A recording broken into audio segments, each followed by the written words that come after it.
તમામ ખેડૂત મિત્રોને બાપા સીતારામ. આપણે યુટ્યુબ ચેનલ ખેતી પાક સુરક્ષામાં આપનું હાર્દિક સ્વાગત છે. હવે અત્યારે આપણે સૌથી વધારે વાવેતર મગફળીનું થશે, સોયાબીનનું થશે ઘણા વિસ્તારમાં. હવે એનો એક મૂંઝવતો પ્રશ્ન છે ખેડૂત મિત્રોને કે તમામ પ્રકારનું નિંદામણ ન ઉગે એના માટે શું કરવું. કારણ કે પછી વરસાદ એક ધારો પડતો હોય, મજૂરોની ખેંચ હોય, મજૂરો મળતા ન હોય, અથવા તો વરસાદ કામ કરવા ન દેતો હોય અને નિંદામણ થઈ જાય તો આપણો પાક નિષ્ફળ જવાની સંભાવના વધી જાય. એટલા માટે એનો ઈલાજ હવે આપણે મેઘમણી કંપનીના જે સાહેબ છે ભાવનગર ટેરેટીના કશ્યપભાઈ બારૈયા, એ આની સરસ મજાની નવી દવાની માહિતી લાવ્યા છે. તો તમામ ખેડૂત મિત્રો એ માહિતી ધ્યાનથી સાંભળજો. તો હવે હું આપું છું કશ્યપભાઈ બારૈયા. નમસ્કાર ખેડૂત મિત્રો, મારું નામ કશ્યપ બારૈયા છે. હું મેઘમણીમાં કામ કરું છું અને ભાવનગર જિલ્લામાં ટેરેટરી મેનેજર તરીકેની ફરજ બજાવું છું. હવે આપણે જે રીતે વાત કરી રમેશભાઈ, એ રીતે મગફળી અને સોયાબીન માટે મેઘમણી ઇન્ડસ્ટ્રી પ્રાઇવેટ લિમિટેડ એક દવા લઈને આવ્યું છે. દવાનું નામ છે મિલસ્ટ્રોંગ. જોઈ શકો છો આપ.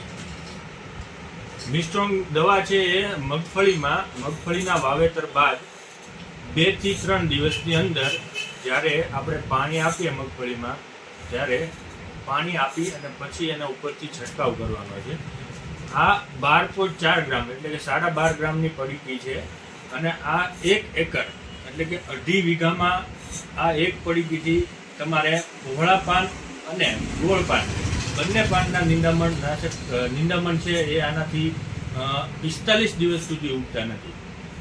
આની સાથે તમારે જો 100% અને સચોટ રિઝલ્ટ જોતું હોય તો આની સાથે તમે પેન્ડિલિન સુપર આનો પણ ઉપયોગ કરી શકો છો. આની વધારે માહિતી આપણને રમેશભાઈ આપશે. તો જોયું ખેડૂત મિત્રો, એક નવી દવા આવી છે જેમાં ટેકનિકલ છે ડાયક્લોસુલામ 84% WDG. હવે આ જે દવા છે એ 12.5 ગ્રામની છે, 12.4 ગ્રામ એટલે એક પંપની અંદર આમ તો 1.25 ગ્રામ જેવું માપ થયું, પણ આપણે એકરનું માપ છે એટલે એકરમાં કદાચ કોઈ એકાદો પંપ ઓછો પણ કરતા હોય, પણ આપણે 12.40 ગ્રામની જે પડીકી છે એ 2.5 વીઘા એટલે 1 એકર. વીઘો તો બધા વિસ્તારમાં આપણે ગુજરાતમાં અલગ અલગ હોઈ શકે, પણ એકરનું માપ તો બધા જ વિસ્તારમાં એક સરખું છે. એટલે 1 એકરની અંદર 10 પંપ કરી અને આ નાખવાની છે.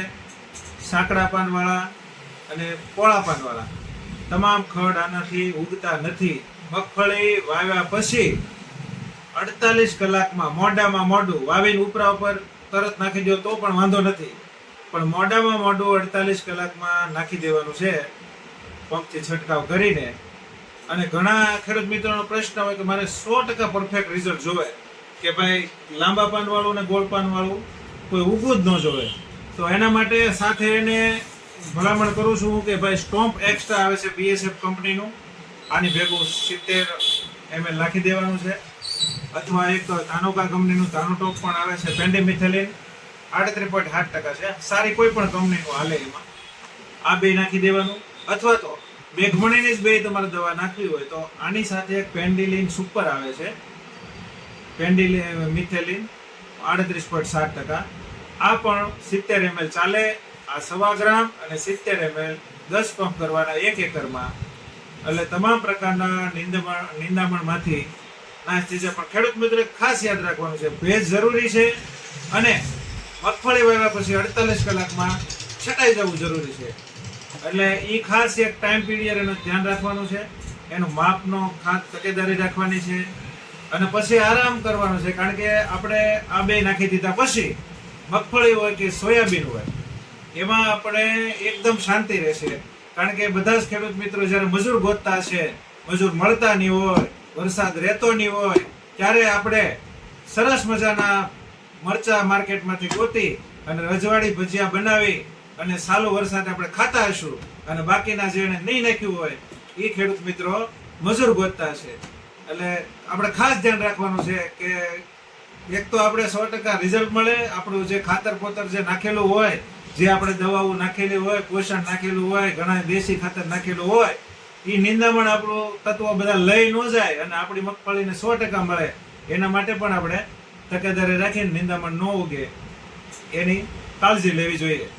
તો તમામ ખેડૂત મિત્રોને મગફળી કરતા હોય કે સોયાબીન કરતા હોય એના માટે આ દવાની ભલામણ છે. અને આનું ગઈ સાલ આ દવા આવી ગઈ હતી આમ તો, પણ અમે આના રિઝલ્ટ લીધા પહેલા અમે તમને વિડીયોમાં જાહેરાત નહોતા આપી શકતા, પણ ગઈ સાલ અમે આના રિઝલ્ટ લઈ લીધા અને સારા મળ્યા.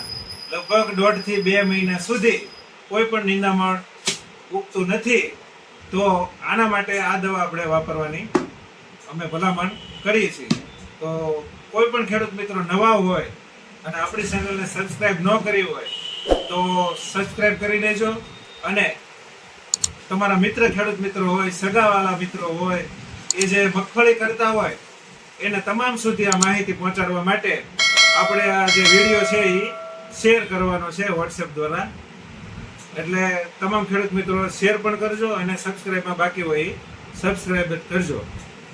સૌ ખેડૂત મિત્રોને બાપા સીતારામ.